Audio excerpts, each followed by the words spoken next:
14th August 2005. It was morning. Helios Flight 522 was ready to go from Cyprus's Larnaca International Airport to Greece's Athens International Airport. The flight took off at around 9 in the morning. At that time, there were a total of 121 passengers and 6 crew members, and it was flown by 58-year-old German contract-based pilot Hans-Jürgen Martin, who had a total of 16,900 flight hours, while his co-pilot was 51-year-old Pampas Charles, who had a total of 7,549 flight hours. The flight attendant was Andreas Prodromo. About 5 minutes after the flight, i.e.,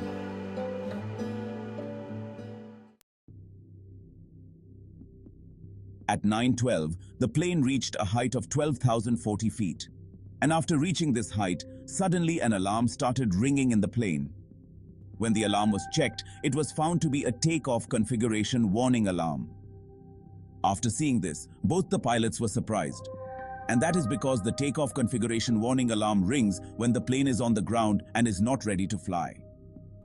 At a height of 12,000 feet, the meaning of this alarm was not understood by both the pilots.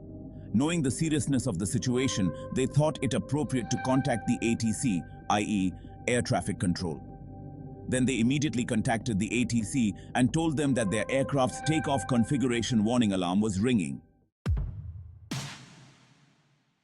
Seeing all this, the plane became an atmosphere of chaos. The crew members were constantly calming the passengers. All the passengers were having a lot of trouble breathing, so their oxygen masks automatically came down.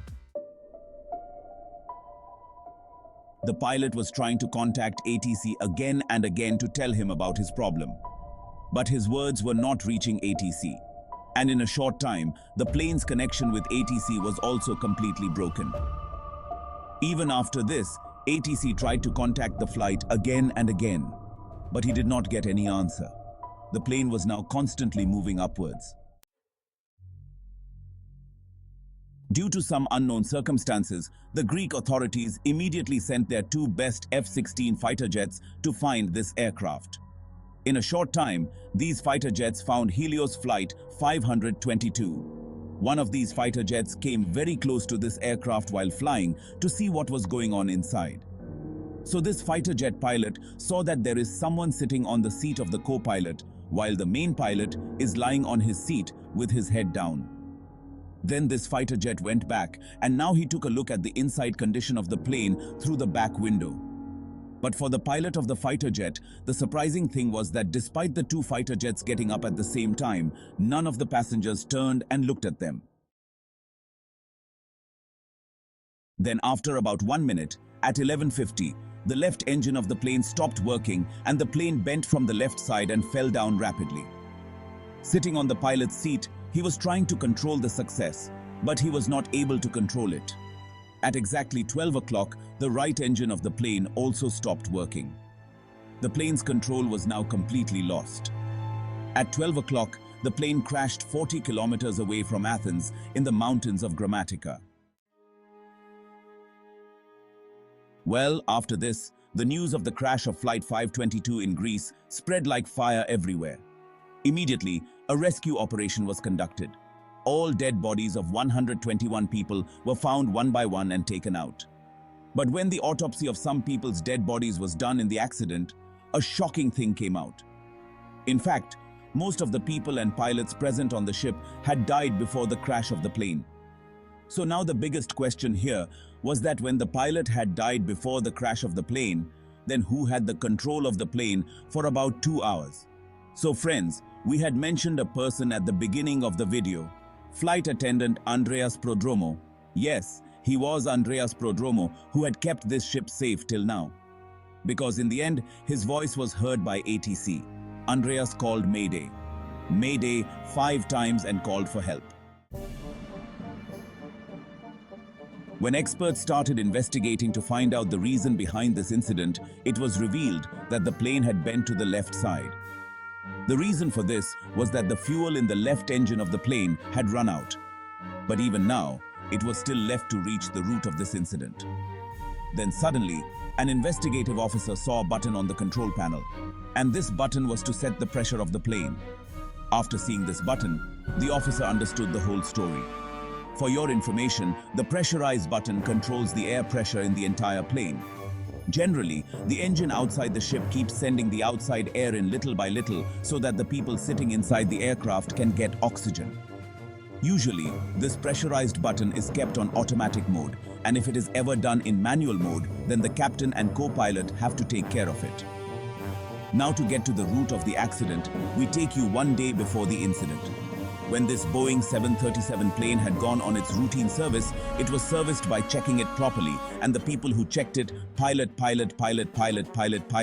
due to which all the passengers in the plane started feeling uncomfortable. And when the pilots in the cockpit heard this alarm, then they started to know the reason behind it. But even for once, their attention did not go this way, that the plane's pressurized button is still on, due to which the level of oxygen in the cockpit also decreased, due to which both the pilots were going in a state of unconsciousness. All the passengers got oxygen masks in the plane, but oxygen masks do not fall down automatically in the cockpit, due to which both the pilots became unconscious. Passengers and crew members were also getting unconscious because the oxygen mask on their passenger seats could only give oxygen for 12 minutes, and due to lack of oxygen, everyone was slowly losing their breath. The plane was now moving towards Athens on autopilot mode. A time came when all the members of the plane lost their breath, leaving only one person, and he was the flight attendant Andreas Prodromo. Now you must be thinking that how did Andreas live for so long? So let me tell you that he was a scuba diver, and because scuba divers are able to hold their breath for a long time, so he was still alive, but due to not getting proper oxygen, now his condition was also bad. But somehow he reached the cockpit and tried to control the plane, but reaching Athens, this plane was full of their corpses instead of passengers. Andreas tried to control the plane till the end, but unfortunately he could not succeed in it. And finally, the plane crashed into the mountains and all 121 people died in it. About 15 months after this incident, Greece's authorities released a report stating that only one button was responsible for this incident. The pressurized button of the plane, because this button was on manual mode at that time.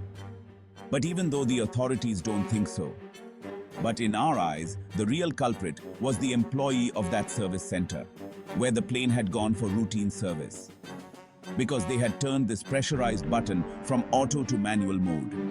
But no one was informed about this. In such a situation, either they should have put it back in auto mode, or the pilot should have been accused of this. But they did not do anything like this. Perhaps if they had not done such a big carelessness, then that day 121 people would not have lost their lives. So what do you think about this? Do tell us in the comments. So that's it for today. See you in a new video. Till then, be happy, be well, be happy.